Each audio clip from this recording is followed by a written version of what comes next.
So, good morning, dear students. Today we are going to see the one numericals and some few new cases in the torsion in shaft. So let's see the first we solve the numerical based on the equation of torsion. So let's see that numerical. It's the easiest one. So let's we try to be understand. So this numerical. So the problem statement is a solid steel shaft transmit 100 kilowatt at 150 rpm.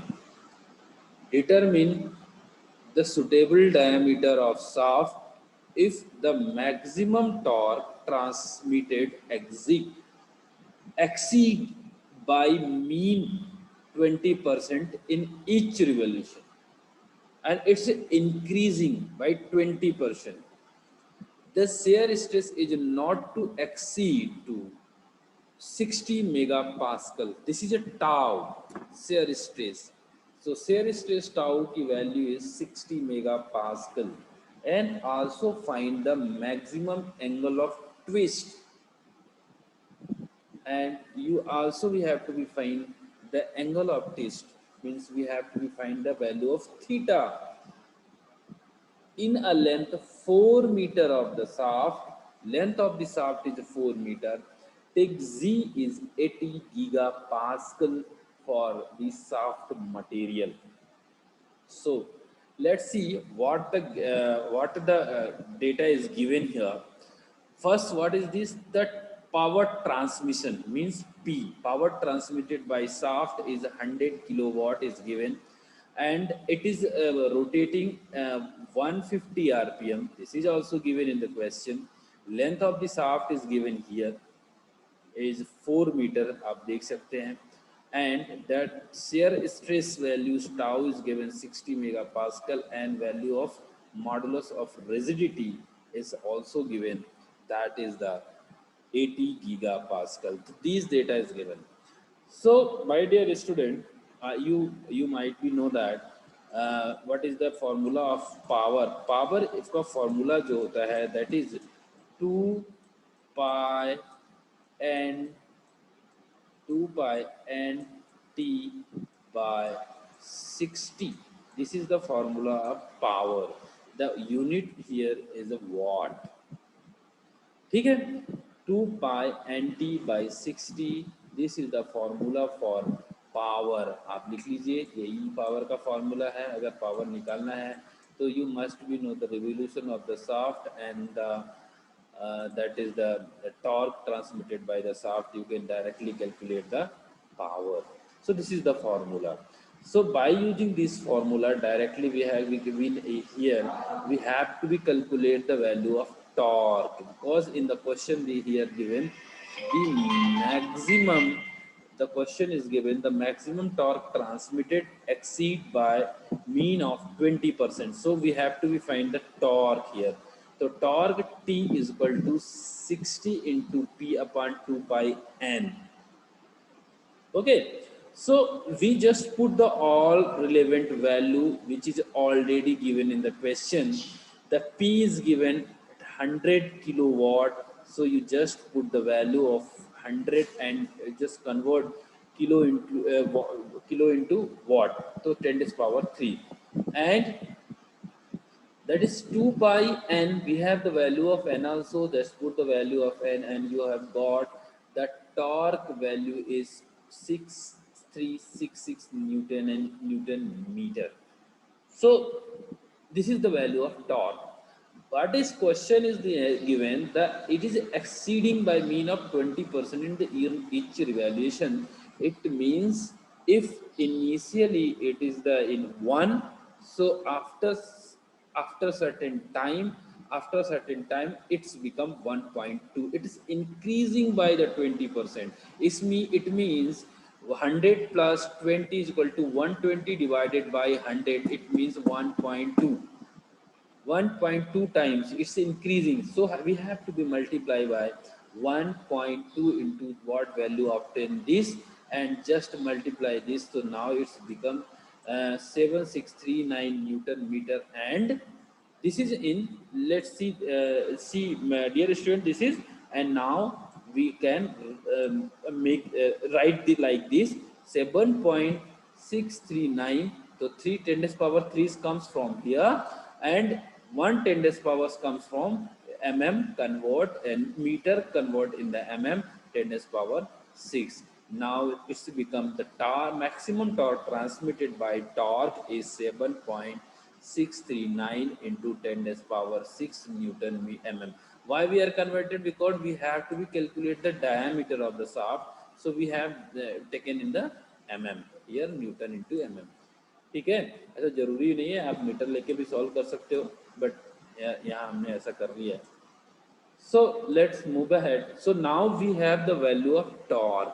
So we have the torque, we have the other values like this length and shear stress. We have giga value, and let's see the formula of equation of torsion या torsion equation जो आपको पता है, इसके through we have to be calculate diameter of the shaft. So these equations, now you are familiar with this equation, Tj upon tau r into z theta by L. So अब इसमें we have the liberty to, जिसकी जरूरत होगी दो part को हम उसको ले लेंगे. So now we have the shear stress in the given in the question. We have this torque, we have calculated, just we have this torque, we have torque j, and हमको निकालना है value of D निकालना है. सो let's सी, हमने first दो part इसको ले लिया, इसको ऐसे लिख लिया, अब फिर इसको इस तरह से लिख लिया, जे को इधर भेज दिया, टाउ को इधर भेज दिया. अब हम टाउ अपान ये टी अपान टाउ लिख के, जे जो होता है कल ही आपसे बताया था, J is called the polar moment of inertia, और आपको बताया था कि कैसे निकला था. तो ये होता है पाई बाय 32 डी की power 4, this is called J, and हम आर को लिख सकते हैं डी बाई 2. अब इस पार्ट को सॉल्व किया, सो ये 2 से 32 16 हो गया, और एक डी से एक डी कैंसिल हो गया, तो now it's become pi upon 60 into D cube. So यहाँ ये आ गया डी क्यूब, ये रिलेशन कुछ ऐसा हो गया, हमको डी चाहिए, हमको डी निकालना है, तो हमको फिर इसको रीअरेंज किया. So now it's become D cube 16 T upon tau, ये वाला पाई और ये टाउ. सो ये सारी वैल्यू जस्ट हमने पुट किया, 16 into 7.6 into 10 raise power 6 upon this pi, and tau की value already is given 60 newton per metre, ये लिखा ना मेगा पास्कल में, तो मेगा पास्कल की वैल्यू हम डायरेक्ट लिख सकते हैं when we need in put the value in mm, तो mm में ही रखना है हमको सबको, तो डायरेक्ट हम 60 को रख दिया और इसको सॉल्व किया, क्यूब लिया. So we got 86.6 mm. This is the diameter of this shaft जो हमको यहाँ से मिला हुआ है. ठीक है, सो ये एक चीज निकालनी थी. दूसरा पार्ट का क्वेश्चन था कि calculate the angle of twist. अब इसी फार्मूला को देखो, गौर से देखो, इसी फार्मूला का एक तो ये पार्ट हमको यूज करना पड़ेगा क्योंकि थीटा निकालना है. ठीक है, दूसरा अब आपके पास ये दिया है क्वेश्चन में, ये है, और आर पता है, तो आपने ये दोनों को यूज कर लेना, इन दोनों पार्ट को, तो नेक्स्ट पार्ट सॉल्व हो जाएगा. चलिए नेक्स्ट देखते हैं. तो maximum angle of twist tau upon R G theta L, अब सबकी वैल्यू रख देते हैं. टाउ की वैल्यू 60 है, क्वेश्चन में दिया है. आर की वैल्यू अभी निकाला जस्ट 86.6 बाई 2. ठीक है, क्योंकि डायमीटर था तो आर बाई 2 करना पड़ेगा. So now this like this, and G की वैल्यू दिया है 80 गीगा पास्कल. याद रखना, गीगा पास्कल मतलब आपको 10 की पावर 3 मल्टीप्लाई कर दो तो डायरेक्ट वो mm में देता है, न्यूटन पर mm स्क्वायर. थीटा की वैल्यू निकालनी है. लेंथ दिया है क्वेश्चन में 4 मीटर, तो मीटर को mm में आप कन्वर्ट करोगे तो वो 4000 mm हो जाएगा. ठीक है, थीटा की वैल्यू हम इससे कैलकुलेट कर लेंगे, इस इक्वेशन को सॉल्व करेंगे तो आया ये 0.0692 रेडियन. रेडियन को हम डिग्री में कन्वर्ट करेंगे तो it's become 3.96 degree. So angle of twist is this and diameter is this. This is the both are the आपका आंसर है. So इसमें आपका जो diameter आया था answer is like this. The diameter of shaft is 86.6 mm. ठीक है, and theta is 3.97 degree. So this is the answer of this question. अभी इसमें आसानी रहता है, ये फॉर्मूला बेस्ड ही आते हैं, तो इतना ज़्यादा आपको स्ट्रेस्ड होने की ज़रूरत नहीं है यहाँ. I think you are understood. So ये बस ये फार्मूला यूज करना, आपको इफेक्टिवली पहचानना है कि कौन सा वाला पार्ट यूज करें इनमें से, तो उसमें से आपको समझ में आ जाएगा. एक अननोन होगा और सारे के सारे जिसमें नोन हो वो पार्ट उठाओ, एज इट इज अप्लाई कर दो. ठीक है, तो बस आपको पता होना चाहिए जे क्या है, आर क्या है, जी क्या है, थीटा क्या है, एल क्या है, टाउ क्या है. तो वो तो आपको याद रखना पड़ेगा, उसका तो आई थिंक कोई शॉर्टकट अभी है नहीं. बट डोंट वरी, आपको आसानी से बन जाएंगे. अब सरल है. पहला दो पार्ट जिसको समझ में आ गया ना, वो दोनों जो समझ में, अब तो आसान वाला पार्ट आ गया. अब तो फॉर्मूला लगाओ और मजे करो. So let's see. The one condition is there, step shaft. Step shaft क्या होता है? स्टेप शाफ्ट, अभी हमने एक सीधा सीधा शाफ्ट पढ़ा जिसका एक ही डायमीटर था. ठीक है, जैसे ये है, ये एक शाफ्ट हो गया, इसका डायमीटर एक ही है यहाँ से यहाँ तक. अब हमने इसमें स्टेपिंग कर दी, स्टेप शाफ्ट बना दिया. तो स्टेप शाफ्ट में क्या होगा, कैसे इसको, ऐसी प्रॉब्लम को ऐसे कैसे सॉल्व करेंगे. ठीक है, तो समझो थोड़ा सा, बहुत कठिन नहीं है. तो जैसे कि डायग्राम में आपको दिख रहा है कि स्टेप शाफ्ट की अलग अलग शाफ्ट जो है उनकी लेंथ अलग अलग है. पहले स्टेप L1, दूसरे की L2, तीसरे की L3. ये स्टेप शाफ्ट हो गया. अब इसमें जो डायमीटर भी वो भी अलग है. पहला इधर का D1, D2, D3. ठीक है, डायमीटर भी आपका अलग है. नहीं, ये सुनो, D1 इधर का होगा पहले वाले का ऐसे. This is a D1, this is a D1 और दिस इज द D3. ठीक है, सो D1, D2, D3 डायमीटर है, लेंथ है. अब इसका पोलर मोमेंट ऑफ इनर्शिया, देखो बेटा, polar moment of inertia diameter पे डिपेंड करेगा. तो जिसका जैसा डायमीटर अलग हो तो पोलर मोमेंट ऑफ इनर्शिया अलग हो जाएगा. तो jet polar moment of inertia J1, J2, J3 ये तीन अलग अलग रहेंगे तीनों सेक्शन के लिए. तो पहले वाले के लिए क्या हो जाएगा, π/32 D1 की पावर 4 J2. इस वाले के लिए π/32 D2 की power 4 and that is J3. Okay, तो J3, ये J3 होगा π/32 D3 की पावर 4, ऐसा होगा. ठीक है, सो ये हो गया पोलर मोमेंट ऑफ इनर्शिया. अब एक चीज समझो, देखो मेरे दोस्तों, कि ये सब तो एक ही मटेरियल का है. तुमने क्या स्टेपिंग कर दी.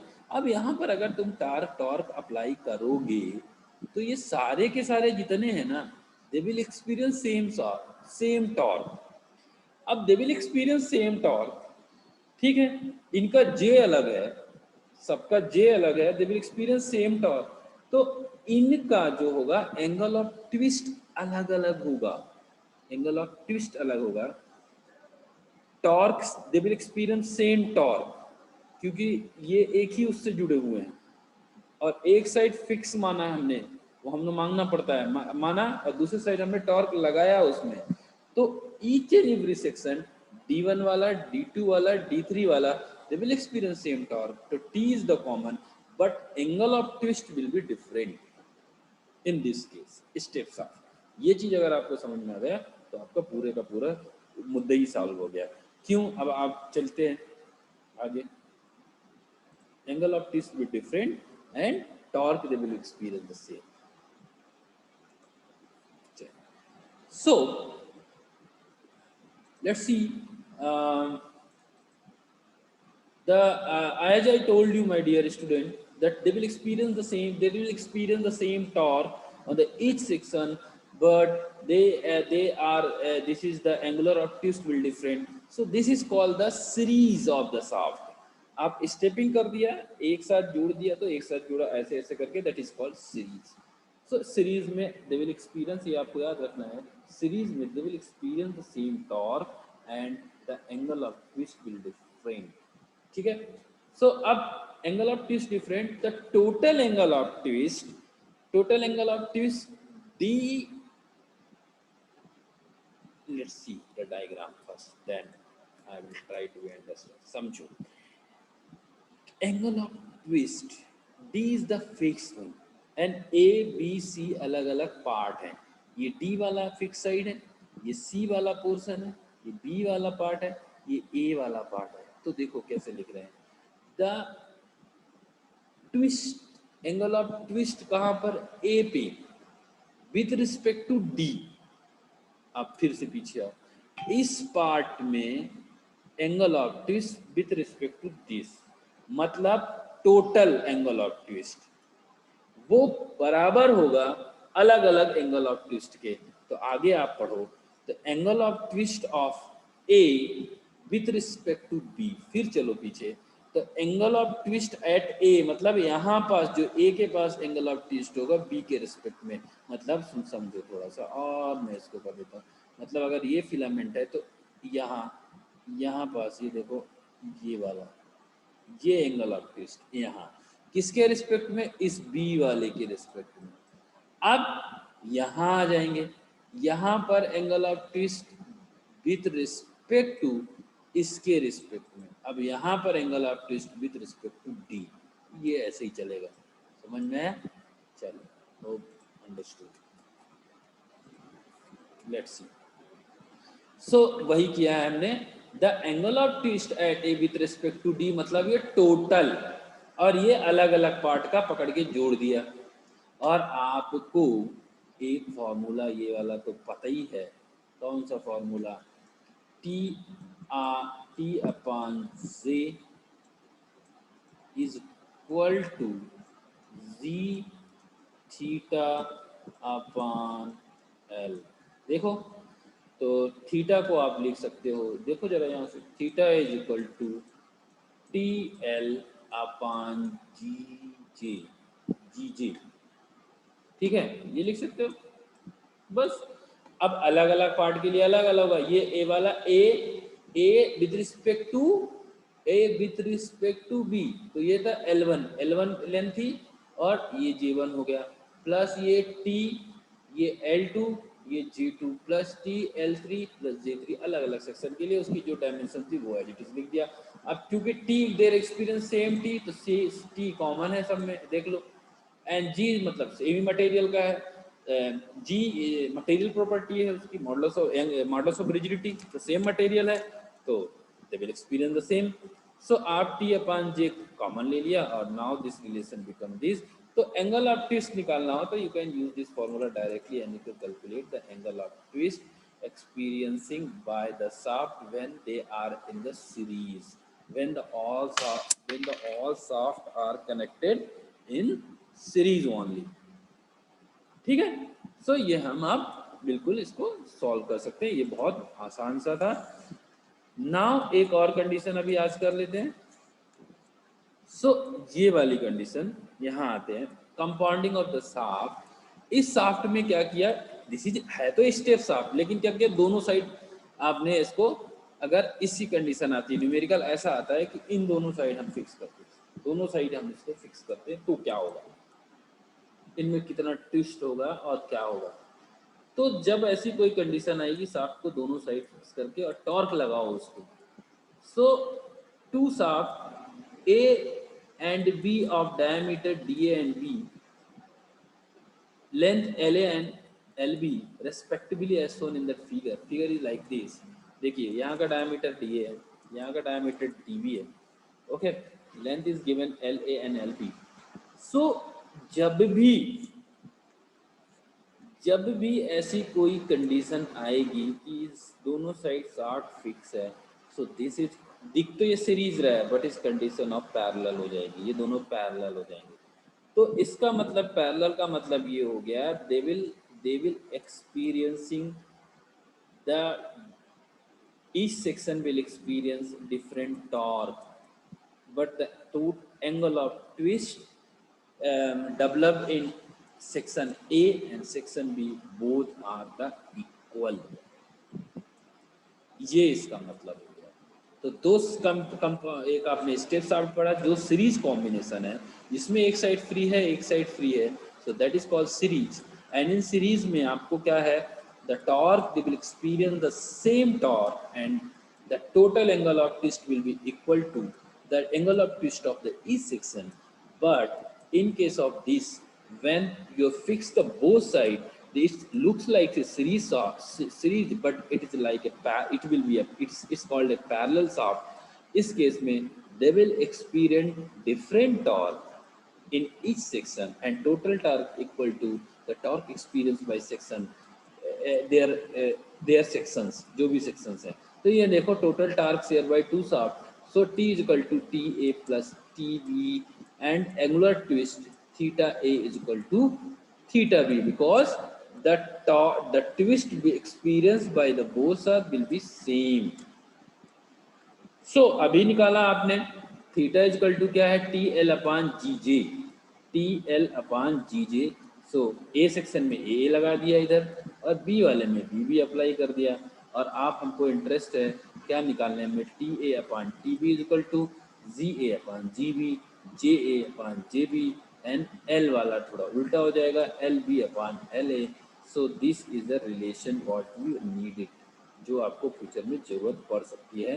तो बस आपको याद ये रखना है कि साफ्ट एक सीरीज कॉम्बिनेशन है, एक parallel combination. Parallel is what when it's looks like but both end is fix. ठीक है, जब बोथ एंड फिक्स कर लेंगे तो it's looks like this. So उस टाइम में they will experience different torque but they are having same angle of twist. So अब इसी सीरीज में, अब इसी में है वो, मैं यहीं पर बता देता हूँ डायग्राम। ये कंडीशन भी कहलाती है द कंडीशन ऑफ पैरेलल। एक शाफ्ट के अंदर दूसरा शाफ्ट है, एक के अंदर दूसरा शाफ्ट घूम रहा है, सो this is also called the condition of compounding shaft case of parallel.